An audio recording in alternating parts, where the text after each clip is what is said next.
Saya akan membahas mengenai instrumen. Instrumen yang saya maksud yaitu mengenai kuesioner. Kuesioner ini penting digunakan di dalam kegiatan riset kuantitatif.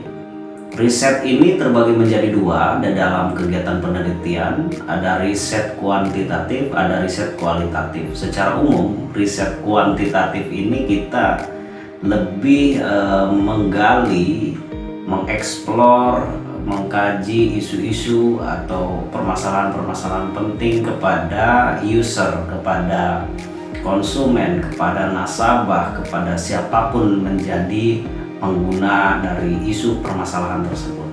Sedangkan riset kualitatif ini lebih kepada deduktif, lebih mencari koresponden ahli atau narasumber-narasumber yang relevan terhadap permasalahan-permasalahan terkait. Biasanya yang menjadi patokan adalah para stakeholder yang berkaitan dengan permasalahan yang sedang dikaji. Namun di dalam pembahasan ini saya tidak fokus membahas atau memberikan penjelasan perbedaan riset kualitatif dan riset kuantitatif. Di sini saya ingin membahas mengenai instrumen yang digunakan di dalam riset kuantitatif. Riset kuantitatif juga di sini beragam sebenarnya, namun saya ingin lebih mengerucut ya pembahasan instrumen yang digunakan yaitu kuesioner di dalam survei tatap muka di kegiatan survei opini publik. Kuesioner ini adalah berupa pertanyaan yang terstruktur, yang sistematis, dia secara berurutan. Kajian ini merupakan pertanyaan-pertanyaan yang saling berkaitan, mulai dari mungkin pendahuluan, lalu kemudian kajian inti sampai dengan pertanyaan-pertanyaan penutup. Pertanyaan-pertanyaan yang tertuang di dalam kuesioner ini pada dasarnya ingin mengeksplor kajian atau isu-isu yang berkaitan dengan riset yang kita akan lakukan sesuai dengan poin-poin tujuan yang ingin atau hendak dicapai. Di dalam survei opini publik, kita mengenal isu-isu yang berkaitan dengan politik dan pemerintahan. Pemerintahan itu lebih kepada kebijakan pemerintah yang diterapkan di suatu wilayah. Di dalam pertanyaan juga kerap kali dievaluasi mengenai tingkat kepuasan pelayanan kepala daerah kepada masyarakat. Biasanya pertanyaannya, seberapa puas Anda terhadap kinerja kepala daerah di suatu wilayah sejauh ini?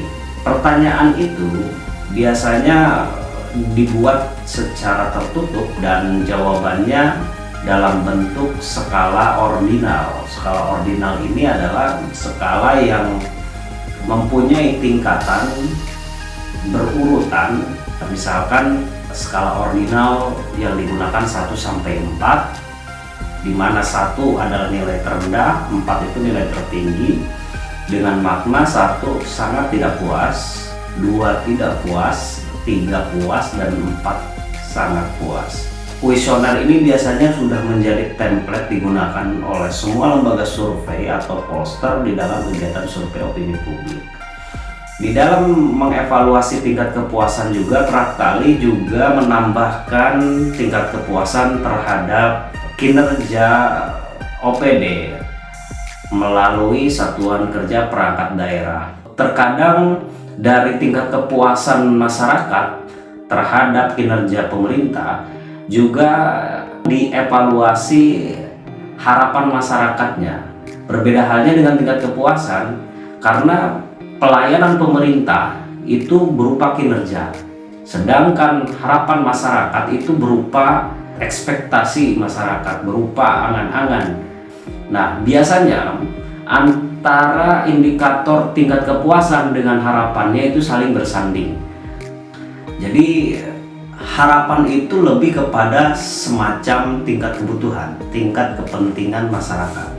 Dan nanti jadi analisanya tingkat kinerja dengan harapan masyarakat ini saling bersandingan dan mempunyai nilai gap. Semakin tinggi gapnya akan menyebabkan realisasi kinerja pelayanan belum sesuai harapan. Sementara semakin dekat gap kinerja pelayanan dengan harapan masyarakat, semakin dekat semakin kecil gapnya, maka pada dasarnya pelayanan itu sudah terrealisasi dengan baik sesuai dengan harapan masyarakat. Dan isu yang kedua biasanya mengenai politik. Memang tingkat kepuasan ini berkaitan ya dengan resonansi politik di masyarakat. Bagaimana respon masyarakat terhadap kinerja pelayanan pemerintahan sejauh ini. Maka dari itu biasanya untuk incumbent yang mencalonkan kembali, bila mana tingkat kepuasan itu tinggi, biasanya mendekati dengan tingkat popularitas dan elektabilitas calon kepala daerah berikutnya.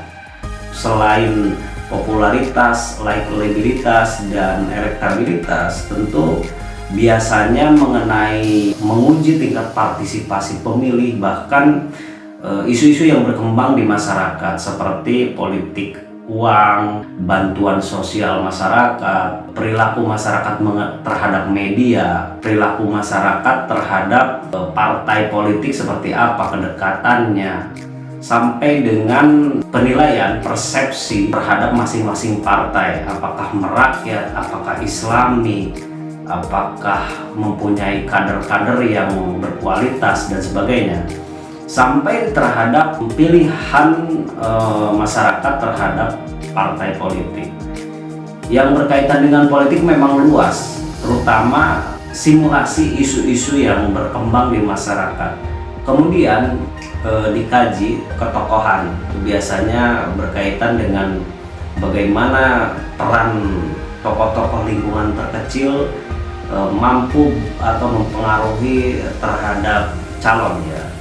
Selain itu juga pengujian terhadap integritas calon atau bursa calon, mulai dari sisi aspek kepribadian calon, kemudian aspek pengalaman atau kemampuan calon, dan juga kedekatan calon terhadap masyarakat. Biasanya simulasi itu berdasarkan nama-nama tokoh yang beredar, yang kuat, yang sudah mendekati kepastian untuk mencalonkan sebagai calon kepala daerah.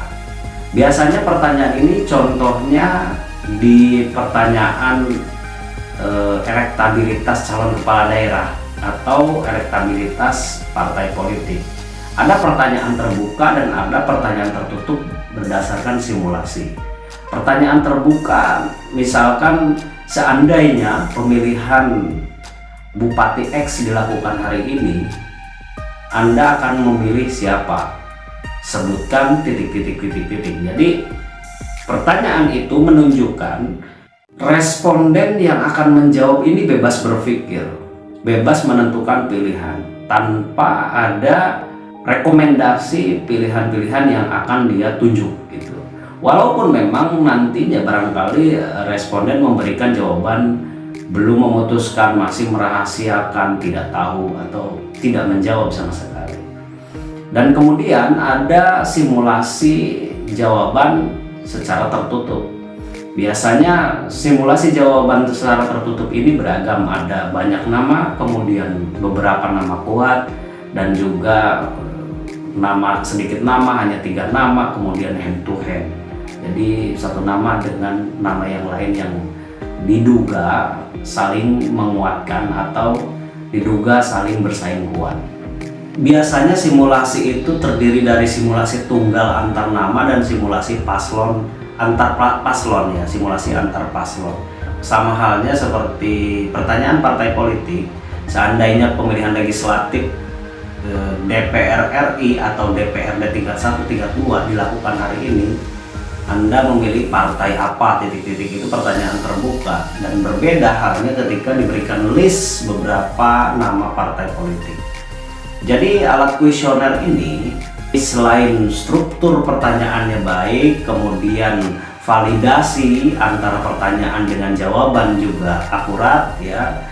Setiap pertanyaan terstruktur, apakah itu pertanyaan terbuka, pertanyaan tertutup, pertanyaan simulasi banyak nama, simulasi sedikit nama, maupun sampai dengan head to head. Desain kuesioner juga memberikan kontribusi di dalam penentuan integritas hasil survei, bila mana susunan instrumen pertanyaan kuesioner itu tidak baik akan berdampak di dalam proses pengambilan data pun juga tidak baik. Harapannya ketika kuesioner ini didesain dengan cara baik, maka pengambilan data di lapangan ini dapat dipahami secara baik ya di lapangan. Surveyor dan responden juga dapat memahami pertanyaan tersebut secara baik, sehingga pengumpulan data di lapangan ini berjalan dengan lancar. Data yang dikirimkan dan diperoleh dari survei akurat ya, dapat dipercaya, karena kontribusi kuesioner di dalam pengambilan data ini sangat besar. Kedesainnya salah bisa berdampak terhadap pengambilan data pun juga salah, dan akhirnya analisis yang digunakan di dalam analisis data dan reporting itu juga akan menjadi salah.